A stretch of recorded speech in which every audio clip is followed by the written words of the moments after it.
On the 26th of January 2020, China closed Beijing to all movement in and out of the city. It was probably the single most significant action which woke the world up to the seriousness of the situation that was emerging in Wuhan, China. Within 6 weeks, the world watched as first we learned of 1,371 citizens of that city were infected with a new virus. 41 people had already died by the time we learned of it. And by the 17th of March, those numbers had grown to over 80,000 people infected and over 3,000 people had lost their lives. While the world was united in concern, it was anything but consistent in response. It was a time of great concern. For the first time in world history, we had a potential pandemic where every person with a connection to the World Wide Web could trawl through screeds of data, informing them across thousands of pages of numbers and reported facts. It was a confusing time for everyone. Was it as virulent as it seemed? Was it transmitted through the air or only through physical connection? Were masks helpful? Was it safe to fly in an aluminium tube to escape it? Were there any vaccines that would stem its progress? And as China's numbers moved from being in a far-off land to being in our own country, the fear and uncertainty grew. Never before have we had so much access to knowledge and so little certainty of the truth. If ever we needed someone to stand up as our leader and make some tough decisions, it was now. Now, in the face of a world undecided on the right course of action. Now, in the face of almost certain damage that it would cause to our local economy. Now, as we contemplated a health service potentially overwhelmed by a disease so virulent that the word exponential became a part and parcel of our daily vocabulary. Suddenly, we wish we had paid more attention to the difference between linear and logarithmic graphs at high school. We all desperately wanted to understand for ourselves the gravity of the situation and to understand the best actions we could take for ourselves, our families and friends and our communities and our country. And our government did step up. There was no perfect decision. Even with hindsight, no one will ever have a definitive answer to what we should have done and by when. But our Prime Minister made the call and we acted, quickly, decisively. And as we watched the charts all over the news around the world and waited for the 1300 daily update to learn our own progress, we collectively, slowly, began to breathe again. As we look at the human devastation across the world and the ultimate price that many people have paid, frontline staff and professionals have paid with their lives in some cases. Thousands of people have contracted the virus and lost their fight for life. At this moment, no one quite knows where the needle is going to swing when we finally max out, or even if we will, or when. A vaccine could be 12 to 18 months away. At this time, there are over 1.7 million people infected and just over 100,000 people have lost their lives. The number of people who have lost their lives to this virus in Europe alone surpasses that of China more than 15 times. Thankfully, there is evidence that the containment strategies put in place by several governments are beginning to take effect, and the number of new cases each day is beginning to level off. And now, with the imminent threat seemingly contained, many people are beginning to use the time they have as they live the most isolated life they have ever experienced and ask the question, what now? Do we continue in this state of lockdown living? Will there be some relief, or do we have to continue to live like this until a vaccine arrives, maybe in late 2021? Surely we need to get back to work. Surely our government coffers cannot afford to continue to empty themselves and debt accumulate to continue to subsidise the whole population. And, of course, eyes turn to our own statistics. Despite preparing us for an onslaught of anywhere between 14,000 and 43,000 expected cases, we have, so far, barely moved beyond 1,000. And despite clearing our hospitals of patients who were expecting surgery or other care and creating 500 beds ready to deal with that tidal wave of patients, we have never had more than 20 coronavirus patients in hospital at any one time, and so far needed just 5 ICU spaces concurrently. At the same time, we have turned the screws even tighter on our lockdown. Worldwide, New Zealand has been amongst the most compliant of nations in the world since the Section 71F Health Act order was invoked, and we accepted the awesome power that gave to our government to confine us and to prescribe and dictate our behaviour and restrict basic liberties.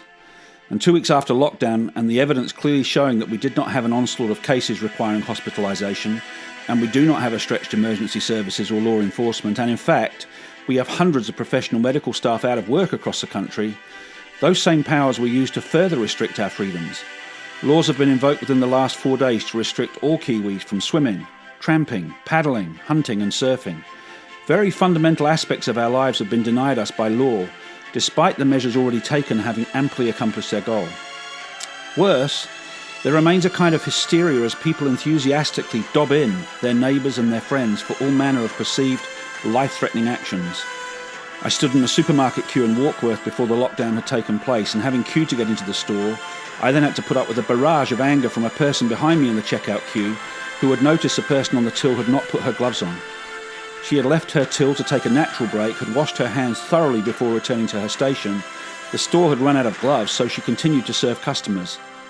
The only person who was more at risk was actually the person on the till, but the anger directed at her was most unwarranted and illogical. We all need to ask ourselves questions about the way we consume information and to make sure we understand what we are being asked to do and why. We absolutely should not create increased risk for anyone else. But too many of us are not getting on top of some basic understanding. Let's start with those numbers of between 14,000 and 43,000 expected fatalities in New Zealand. The truth is there was never any reliable data to support that number, at least not without taking assumptions which are miles wide and inches deep.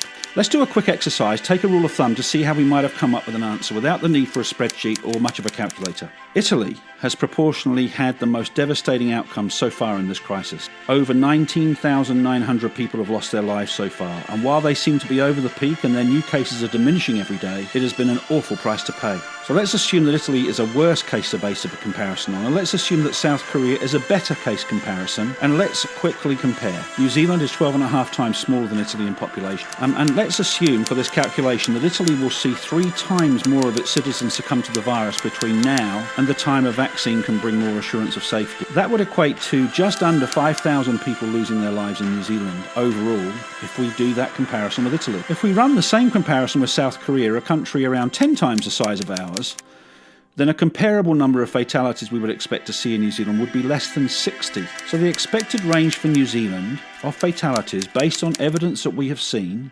not models with substantial assumptions, could be between 60 and, say, 5,000. Now, Italy has conditions that New Zealand does not have, and these realities certainly have a substantial effect on the number of fatalities. 1. It has the worst air pollution in Europe, and this virus attacks the respiratory surfaces of the human anatomy. There are a large proportion of the Italian population who already have respiratory illnesses. 2. The demographic of the Italian population is quite high in terms of its age. We know that this virus is often not the actual sole cause of death, but that it weakens the human body so it is unable to resist other underlying conditions that are already in play in an older person. 3. Italy has a very sociable cultural dynamic. Multiple generations of people living together and a high level of frequent interaction between generations. 4. Italy has living arrangements where many people live in buildings of 5 stories or more with a single entrance. Points 3 and 4 mean that the virus has a high degree of mobility across generations and age groups. 5. Milan in particular has tens of thousands of immigrant workers from China working in the luxury leather goods industry. So just from this general information, the first level conclusions I can draw, it is obvious that the numbers we are likely to see in New Zealand probably range between 60 and 5,000, and that we are much more likely to be lower than higher. Either way, we are not looking at numbers between 14,000 and 43,000. All of us need to take this kind of thinking on board and then ask ourselves the question, is it reasonable that further restrictions be placed on us when we already have measures in place that have yielded comparably positive results? Any life lost is one too many, but this situation forces us to confront the harsh realities of life. There is a flip side to this as well. It is not just about economics and the financial considerations. All of us know people who are struggling to keep a positive mindset around their future, even before the onset of this situation. And now, with the effects of isolation and lockdown and the restraint on movement and meeting with friends compounded by the sometimes frightening outlook economically, with loss of income and hope of work, we may well find the cost on human life is many times greater than those who actually contract the coronavirus. Any additional constraint placed upon us must surely take into account these health implications also. We need to be very, very careful and vigilant in holding our government to a standard where they lay down these extreme tools they have enacted as soon as they are no longer required. And we should require our government to avoid fanning the flames of hysteria with speaking out numbers and statistics which any reasonably logical person would challenge. Our government has been mostly measured and certainly expedient in acting quickly and decisively, and we are all thankful for that. But there are signs that the extreme powers that they have been able to wield are being used less responsibly already, and in particular, their influence on the media and the corpus of knowledge from which we all try to glean truth needs to be measured, accurate, and not inflammatory. The government has a duty of care towards the overall well-being of the nation. Health is obviously an important aspect of that, but that is not limited to coronavirus exclusively. The success of New Zealand moving forward needs a balanced approach across short-term versus long-term personal health, and also quality of life, which includes a nation being able to engage again in a meaningful, productive work and purposeful and regenerating recreation. All of us have a desire to see this balance more in evidence moving forward, and a set of messaging and data communicated from official channels that support that balanced view. And we should allow ourselves space for democratic debate, not just in the beehive, but in our phone calls and in our Zooming, in our homes. There is more than one access to the decisions ahead of us. Just because you challenge the need for tighter and tighter restrictions does not mean that you only care about the economics. Just because you would like to see a more selective lockdown that protects the most vulnerable while the majority of people focus on business recovery and finding purpose in work does not mean that you are uncaring and oblivious to the fundamentals of life and health. Maybe you know someone or have someone in your family who has lost their job and are already prone to anxiety anyway, and you can already see them struggling to make sense of what is happening and begin to lose hope. Maybe the axis is more complicated, and that a balance between constraint and release is the best balance between the numbers and life. Let us, here in New Zealand, listen to one another. Be slower to immediately categorise one another into simple and useless definitions that have the potential to stigmatise and isolate us, and let's work together to find the right balance to take us forward successfully into this new dawn with open and thoughtful minds and hearts. Whenever I come to the end of watching something like this, I ask myself what I can do or what I will do in response. I can't answer that question for you, but for me, this is what I'm going to do. First of all, I'm going to spend some time writing down my own point of view in single one-sentence statements. What I think about the balance of health and the economy and the decisions ahead of us. What I think about extended lockdown and why. What I think about things like compulsory vaccinations and other realities that I may need to consider as part of the new normal moving forward. Secondly, I'm going to match that list with a set of wider considerations that may support that point of view, but also that may challenge or contend with those things that I believe are the truth. And then thirdly, I'm going to think about how I share my point of view with others, and make a decision now to listen to differing points of view as a way of learning, not as an argument to win. Every single interaction could be something that gives me better and deeper insight into what are a very difficult set of choices that we all have to make as we move forward. I know that I'm not always good at this, but I'm going to try and get better at listening first to gain an understanding, and not just listening so that I have permission to speak. I'm going to value my relationship and friendship with whomever I'm talking to above everything else. And I'm going to choose now to honour their point of view and perspective, even if it's 180 degrees different from my own.